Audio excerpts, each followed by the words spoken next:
This is a formality. In July, Jonathan Pollard had a hearing before the U.S. Parole Commission, and that Parole Commission, a three-member Parole Commission, has now granted his parole, which means that on November 21st, he will be able to leave prison. Now, what this means is a couple of things. His lawyers say that he is going to ask President Obama to grant him clemency so that he can leave the United States if he wants to, or perhaps even leave prison before November 21st, which is his release date.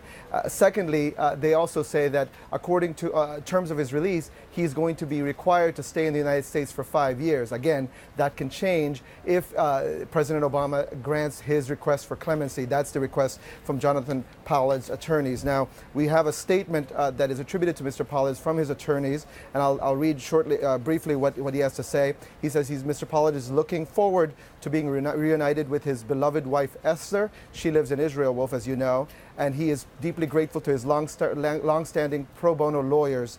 We should also note that this has been a big issue for the state of Israel. The Israeli Prime Minister, the Israeli government has already been publicly tweeting their thanks, that they are grateful that this is finally coming to pass. Again, Wolf, this is a formality. This is something that the U.S. Parole Commission was expected to do in advance of November 21st, which is when he completes his 30-year sentence.